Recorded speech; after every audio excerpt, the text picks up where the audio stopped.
Welcome to Rock Kaput, two Germans talking about rock and metal. This is Oliver. I'm flying solo today, sitting here in my living room in Germany on a very dark and sunless day. Perfect for the band I'm going to talk about today. I'm going to rank all the albums by Floridian death metal godfathers Morbid Angel. And we're talking 9 studio albums. I left out Abominations of Desolation, which was supposed to be their debut album, but they were disappointed with it, shelved it, and then it got re-released later on when they were popular. So this one is out. Most of the songs resurfaced on later albums, so we don't need it in this ranking, which leaves 9 studio albums. My first and last place were clear from the start to me. I think especially their last place album is a total no-brainer. I wonder if there's any Morbid Angel fan out there who would not place this one on the last place. Would be interesting to hear his arguments. But in between those albums, I was really struggling. I listened to these albums back and forth, and I couldn't make up my mind which album goes in one spot. Actually, I think they are all that good, and it kind of felt unfair to place one just one spot above that abomination of an album. If I could, I would all place them on, I don't know, 2 or 3. But the way this ranking goes, there's one spot for each album. 9 albums means there has to be a number 8, a number 7, a number 6, even if it's almost impossible to differentiate between them.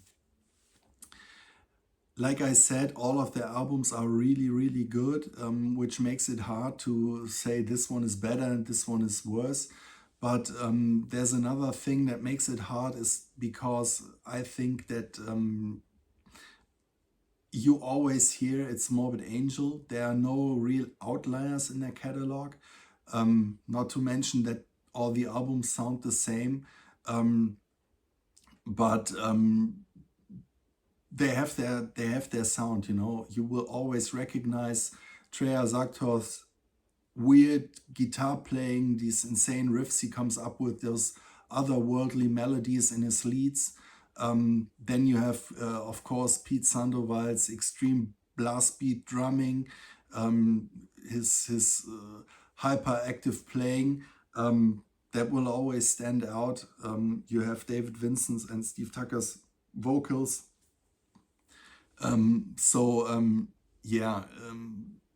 It's not that they were trying too many different things. There are smaller variations from album to album, but they are all Morbid Angels, so that made it hard as well. I have this theory about Morbid Angel, and especially about David Vincent and Treya Zaktor. You know that Morbid Angel do many songs about Lovecraft, especially in their later years. I think Trey is a great big fan of Lovecraft's literature and of his mythology, and I like to compare Trey to a character from one of Lovecraft's stories, which is this musician called Eric Zahn. You know, Eric Zahn is this old recluse, lives in a small building, and from his room he can see over a big wall. And when the protagonist, he hears the music coming from this apartment and wants to find out what's going on there, he visits this musician, gets totally fascinated by his music, and one day he can't keep from watching out of the window because he wants to see what's behind this wall. And he sees into this other dimension from where the elder gods are kind of messaging their language and their sounds, which Eric Zahn then puts into music. And that's Trey for me, you know, like this introvert who's playing these melodies on his guitar that no one else would play, that don't seem to come from this world. And on the other hand, you have David Vincent, who is this, yeah, you could say he's a death metal rock star, and he's always seemed to me as being the one who's reining Trey in and keeping him a bit grounded. So his albums, or the albums with David Vincent, are a bit more grounded and commercial than what they did with Steve Tucker. You have choruses you will recognize and you can sing along with. David Vincent had a great way with his lyrics. He did always come up with a term or phrase that got stuck in your brain, and you will remember it and shout it with him when you are listening to the records. And that is a bit missing with Steve Tucker, where Trey could just go crazy. So that's the main dividing line, but I like both styles of Morbid Angel. And as I said, you always hear it's Morbid Angel just because there's Trey and this insane drumming. So this is my little introduction. Let's just go on with the ranking, I'd say. Okay, on number 9, I already mentioned it, this should come as no surprise, is Illud Divinum Insanus from 2011. It was the album where David Vincent returned after, I think, about 16 years. I mean, he came back a bit earlier, but then it took them a while to record the album. But it was his first album since 1995 with the band. And of course, everyone was hoping for it to be this return to the form, to the roots, to their big successes in the early 90s. But then all those hopes were brutally crushed, you could say, because not only is this not a very good Morbid Angel album, it's hardly a Morbid Angel album at all, because for some reason they decided to make an industrial album, and a very bad one at this, also, I might add. I think this is all David Vincent's fault. I don't know, maybe I'm wrong, but to me it seems like it was his idea. He was in a band called Jenny Torturers before, who were playing this kind of music. I think he wasn't that interested in death metal anymore. So even when there are a couple of songs that are a bit more death metal adjacent, they have these stupid, cringeworthy lyrics. I mean, too extreme. I am morbid. It's just painful to listen to it. I don't know if this was another band and I was more into industrial, maybe I wouldn't find it that abominable, but I am who I am, and this is Morbid Angel, so why would I want an album where they sound like a wannabe Marilyn Manson copy? I don't know. This one was a commercial disaster. I think they hoped to sell more of this one, but they sold way less than 10,000 copies in the US. David Vincent left the band soon after, and Steve Tucker rejoined them. They only managed one album after this one, but I hope they will recover and do another one. This one is hated by almost anyone.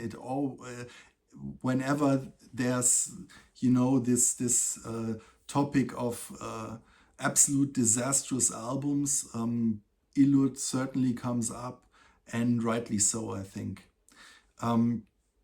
Let's not talk about it anymore. So my number 8 is the album they did right after. It's called Kingdoms Disdained, and it's from 2017 with Steve Tucker rejoining again. I mentioned it. Pete Sandoval couldn't join them because I think he had health problems or something like that. But they found a worthy drummer. to fill his shoes. Scott Fuller is doing a tremendous job on this album. The drumming is just insane. Like, this could be Sandoval. And the album is crushingly heavy. Why do I have it on number 8? I think it lacks a bit of variety. The songs aren't that different from each other. I have a hard time telling them apart, which isn't that much of a problem, because when I want Morbid Angel, I listen to an album in a whole, and this one is a good listen. It's heavy as fuck, and there are good songs on it. I love the opener, Piles of Little Arms, which has these cool lyrics. You wonder, what does the title mean? And then they kind of resolve it in the last 2 or 3 lines of the song, which makes it almost like a plot twist, like a cool short story. I love that one. There are other cool tracks on this one as well, but I think, yeah, like I said, it lacks a bit of variety, and that's the reason why I've put it on number 8. So on number 7, I have another album from the Steve Tucker years. This one is from 2003. It's the last one they did before a long break and Illud came out. It's called Heretic. And this one is a cool album. I mean, it starts off with a couple of great tracks. Cleansed and Pestilence is amazing. I love Enshrined by Grace, which has these crazy guitar leads. Beneath the Hollow is also very good. Stricken Arise is a total rager. Excuse me. So this is a good album. I have no complaints about it. Why do I place it lower than the other albums I'm going to talk about soon? Well, if you listen to these albums in a row, you will notice that this one has a way weaker production than its predecessor, Gateways of Annihilation. So that's one minor flaw it has. And then another one, which might be a bit nitpicky, but I have to be nitpicky to differentiate between these albums and to place them. They end this album with a couple of instrumentals, and I don't know. They did this on another album I'm going to talk about later. I don't know what the thinking behind this is, because I don't want an album to end with just 5 pieces of ideas, undeveloped ideas or instrumentals. There's even a drum, it's called drum check. It's like a drum solo, or Pete Sandoval warming up or something like that. And yeah, you could say, okay, this is an added bonus. You can just stop the album before, but yeah, I don't like this. I don't want extraneous bullshit at the end of my CD. So just give me an album, and that's it. And if you have something extra, put it on a bonus disc or something like that. Yeah, I don't like that at all, especially with a band where atmosphere is so important as with Morbid Angel.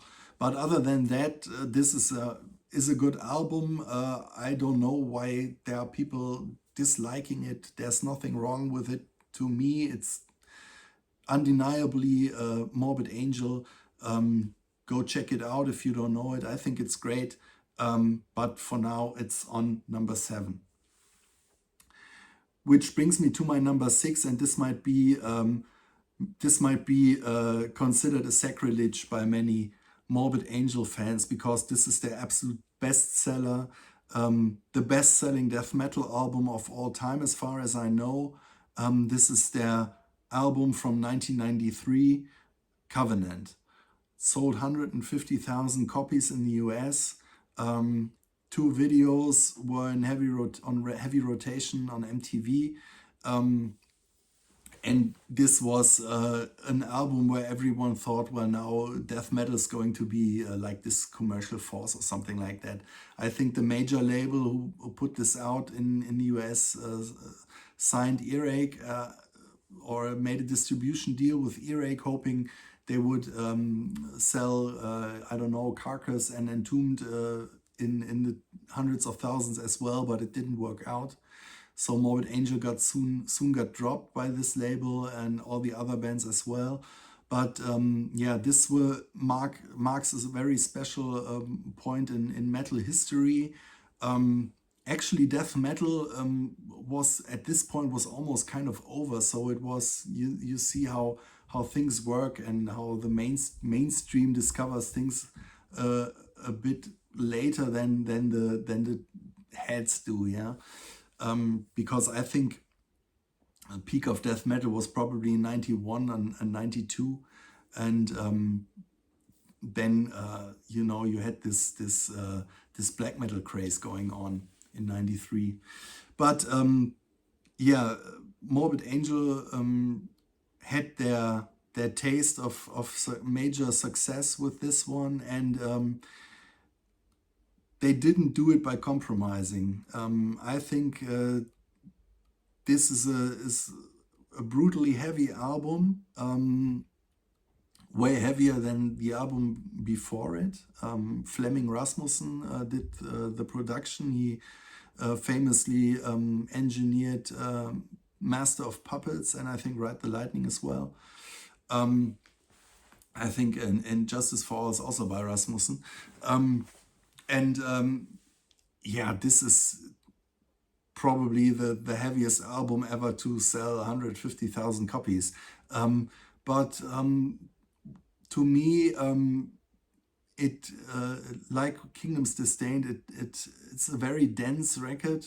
And to me, there's this one, or there are these standout tracks missing. You could say God of Emptiness is a standout, which is true. It's the last track on the album, and it has a bit more of an industrial and gothic feel, still super heavy. Angel of Disease is another song that sticks out because it's an old track they that resurfaced from their shelf debut album. I love Lion's Stand. To me, that's the strongest album. It's placed right in the middle of it. The only song that David Vincent wrote for the album, which is really cool. A bit more mid-tempo with very cool groove. Other than that, the songs are a bit samey to me. Maybe I'm the only one with this problem because I know that many people absolutely adore this one and would call it the best death metal album of all times. Well, I don't think so. But still, this is a masterpiece, a great piece of work by a great band. I just don't like it as much as other albums by them. So for now, this is my number 6. And on number 5, this is another sacrilegious placing, probably for many, is the album that came before. I'm talking about Blessed Are the Sick from 1991. I grew up with all these albums.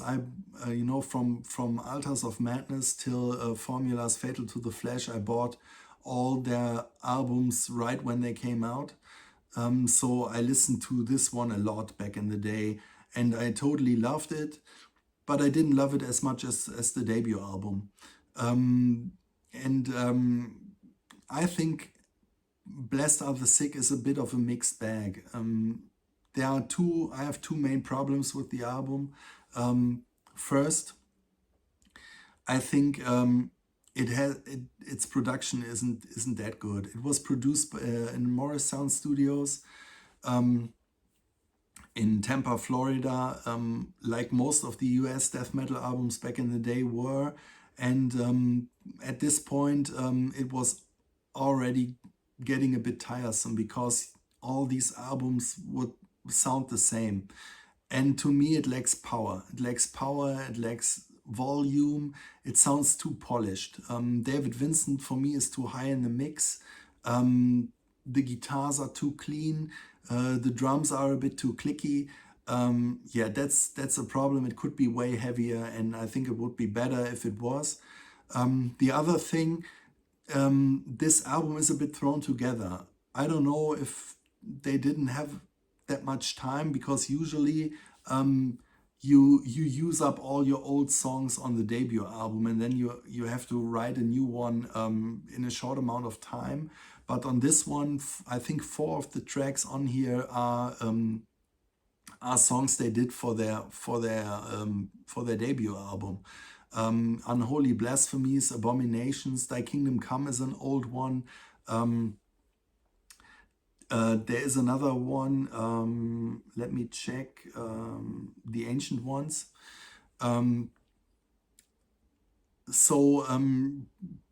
It doesn't flow that well. These songs are all good, but there's a kind of rift between the old tracks and the newer tracks, which are more technical and yeah, more dense, I think. Still, there are some cool songs that get stuck in your brain if you listen to them. I love the title track, Blessed Are the Sick, which has this cool flute outro, very creepy. Yeah, I love that one. The old tracks are all pretty good, I think. Yeah, it starts off with total kick-ass, Fall from Grace, Brainstorm, and Rebel Lands. These 3 gel together, and they are a total barnstorm. Pete Sandoval going absolutely crazy behind the kid. Still, I would love if this one would be a bit heavier and a bit dirtier and punchier in the sound. So that's why this is on number 5 now. My 4th placed album might be a controversial pick as well. I think there are a couple of Morbid Angel fans out there who don't like this one that much. But I think it's an underappreciated and underrated album. I think it's pretty good. And it's called Domination from 1995. It was the last album before David Vincent left the band. And it has a little bit of an industrial influence, but it's still undeniably a death metal album. So no Illud, Divinum, Insanus part 0.5 here. No, don't be afraid. The album in a whole as a whole is a bit more doomy, more slow songs. It's very heavy. Yeah, it makes me a bit queasy to listen to it. I think it's a kind of a scary album. It sounds very evil, I think, and it has some really cool tracks on there. I love the 2 songs that open the album. Or no, the opener is Dominate, but the 2 tracks afterwards, Where the Slime Live and Eyes to See, Ears to Hear. The tempos are reduced to a crawl. It's pretty dark. David Vincent sounds super raspy on that one. Then there's this beautiful instrumental Melting before they go to the pummeling tracks, Nothing But Fear and Dawn of the Angry, and This Means War. There's another very rhythmic track on there called Caesar's Palace. And then they end this album with a total crusher, a very epic track, a bit more atmospheric, Hate Work. Yeah, I think this is one of their most diverse albums, you could say, yeah, it might not be one of the beloved classics, but yeah, it's an album worth rediscovering, I think, and appreciating for what it is. I like it a lot. Um, yeah, it comes out on number 4 on my list. My third placed album is Gateways to Annihilation from 2000. It's the second album with Steve Tucker. And I wasn't too familiar with that one going into this. I mean, I own it. I had owned it for a couple of years and listened to it a couple of times, but it wasn't an album I bought when it came out. I already mentioned, I think, a couple of times that I stopped listening to metal for quite some time and didn't follow it at all. And this album came out during that time, so I got into it way later and didn't grow up with it. So it's still a new album for me in a way, and I totally love it. I think it's an amazing album. I think it's one of their best produced albums. It sounds crushingly heavy.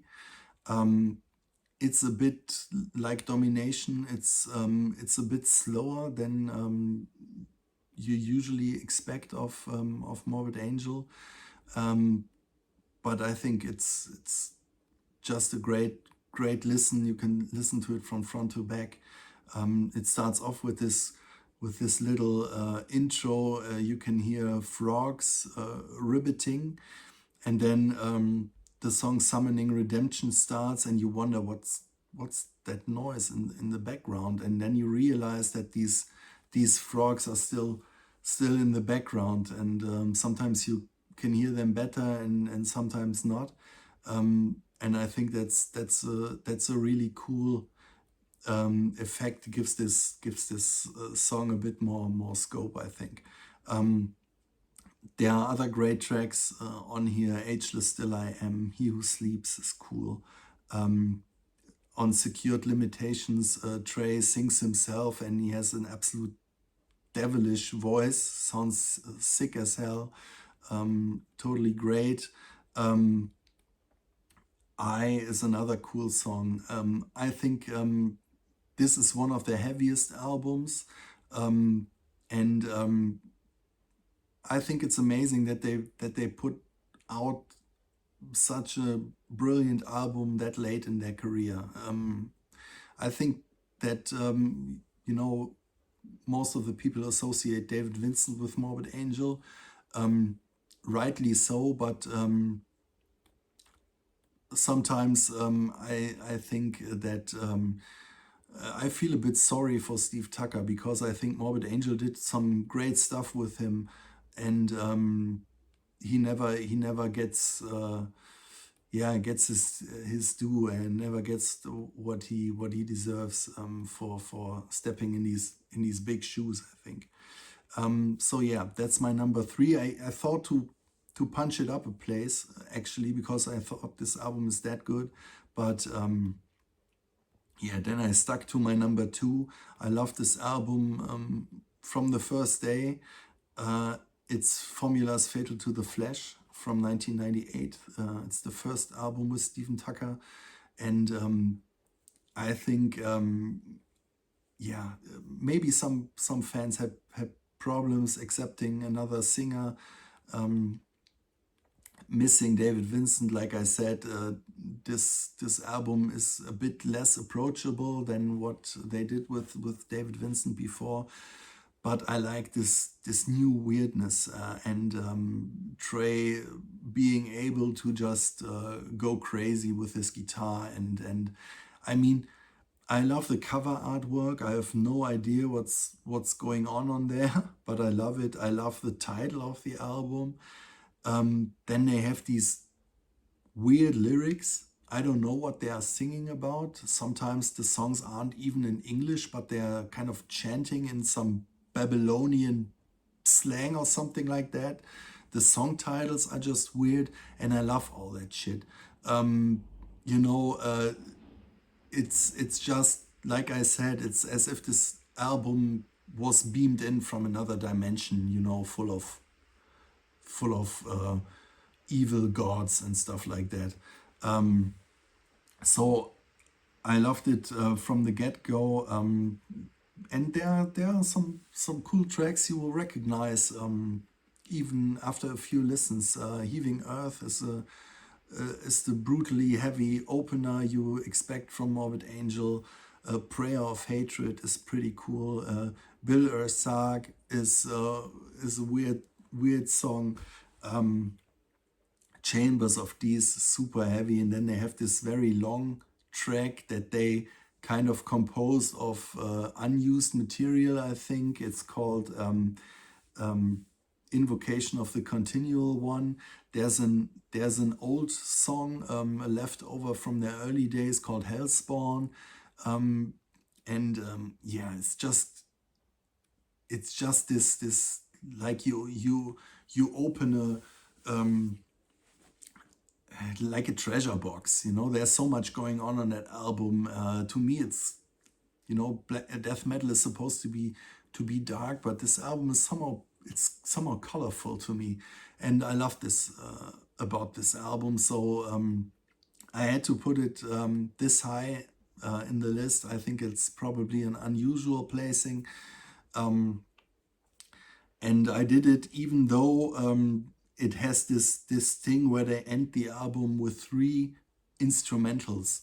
I criticized Heretic for that, and this album has the same problem, but I love the rest of it that much that I couldn't help but place it this high.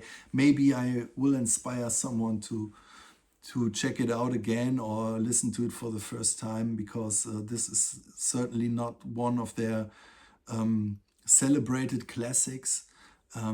But to me, it's one of the great death metal albums of the 90s, and I love it even more because I'm not going to have to share it with that many people. So yeah, number 2, Formula's Fatal to the Flesh, which leaves our number 1, or my number 1. And like I said, it was clear from the start. I think that a lot of people will have this one as their favorite. It's their debut album from 1989, Altars of Madness. And not only is this a super classic death metal album, chock full of great songs, Immortal Rites, Suffocation, Maze of Torment, Chapel of Ghouls, Blasphemy, you know him. But it's also an album that's very important to me, because I started listening to metal in 88, got really into it in 89, 90. I was 13, 14 around that time. And late 89, early 90 was when death metal was starting to follow thrash metal. Thrash metal getting out of favor, you could say, and death metal being the next big thing. And all these bands were putting out albums during that time. It started with Death, I think, and Leprosy. Pestilence were there around that time. And Morbid Angel. And I remember reading about them, seeing a photograph of the band. They were standing in front of a dilapidated building. Treya Sagtorth had his hair in front of his face. You couldn't really see his face. His shirt was more holes than fabric. And he was posing. And then there was David Vincent in leather pants and boots with chains. And they looked really evil to me as a 14-year-old. Then they were talking about Satanism, not just as some jokey, Venom style thing, but as a philosophy, and that seemed really scary to me. Seemed scary to the editors of the magazine as well, because they were kind of criticizing them and warning their readers and stuff like that. And then when I listened to this album, I was completely blown away. I mean, those blast beats were still new back in the day. Not too many bands were doing it, especially in metal. There were some grindcore bands, of course. But yeah, that was one of the heaviest albums imaginable at that time, coming out right at the start of the wave, you could say. So yeah, it was never a doubt to me that this one would be placed on number one. It's a deserved classic, great album, great songs, great production, great cover artwork by Dan Seagrave. And it's an album you need to listen to if you're into extreme metal, and I guess you will fall in love with it too. If you don't, I don't know what's wrong with you. But yeah, to of course, to each his own. I have made a ranking with a couple of controversial choices, I guess. So it makes this listening to metal more fun, I think, if we agree to disagree, and champion albums that no other one would champion, stuff like that, and instead of just favoring the same stuff over and over again. I hope you like my ranking. If so, give me a thumbs up, give me your comments, tell me what's your favorite Morbid Angel album. Maybe we have someone who even likes Illud, I don't know. You could give me your opinion, I would like to hear it. Tell me how stupid of me it is to rank Covenant and Blessed Are the Sick that low. Whatever, subscribe to our channel, and be here for the next video. I don't know what that will be, but I guess we will have some fun with metal and rock albums again. So thank you for your time. See you.